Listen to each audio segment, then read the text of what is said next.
तो नितिन नवीन के गोवा दौरे पर नजर रहेगी, लेकिन आगे बढ़ते बात अब क्यूबा से आ रही बड़ी खबर की करेंगे। क्यूबा पर ट्रंप की टेढ़ी नजर है।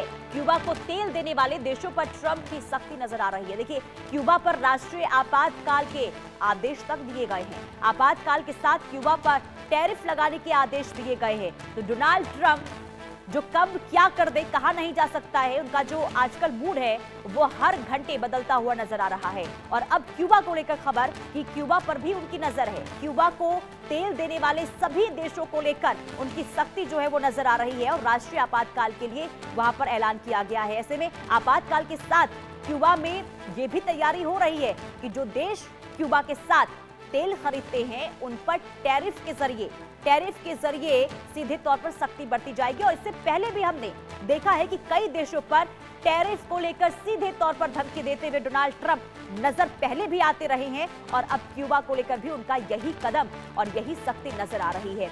क्यूबा को तेल देने वाले देशों पर ट्रंप की सख्ती, और ये कहा गया है कि क्यूबा पर राष्ट्रीय आपातकाल के लिए आदेश तो दिए गए और साथ ही साथ क्यूबा पर टैरिफ लगाने के आदेश भी दिए गए हैं। क्यूबा को तेल देने वाले देशों पर ट्रंप जो है अब सख्त कदम उठाते हुए नजर आ रहे हैं।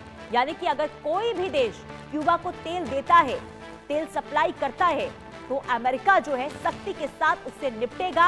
ये सीधे तौर पर अमेरिका की तरफ से एक बार फिर से कह दिया गया है। यानी कि इससे पहले हमने देखा कि वेनेजुएला को लेकर उनका क्या रुख रहा, राष्ट्रपति को वो उठा लेते हैं। इसके अलावा रूस से जब भारत तेल खरीदता है तो भारत पर भी 25% एक्स्ट्रा टैरिफ लगा दिया जाता है। और अब उनकी नजर जो है क्यूबा पर है। टेढ़ी नजर आप इसे समझ सकते हैं, क्योंकि सीधे तौर पर यह कहना है डोनाल्ड ट्रंप का कि अगर कोई भी देश अगर देखिए क्यूबा को तेल देता है तो उस पर टैरिफ लगाया जाएगा। सीधे तौर पर आप समझ सकते हैं कि रूस को यहाँ पर सीधे तौर पर ये बताते हुए कि रूस अगर तेल सप्लाई करता है क्यूबा को तो ये अच्छा नहीं होगा। और टैरिफ को लेकर भी वहां पर सीधे तौर पर यहाँ पर सख्ती दिखाते हुए और ये कह सकते हैं कि धमकी देते हुए इस वक्त डोनाल्ड ट्रंप जो है वो नजर आ रहे हैं।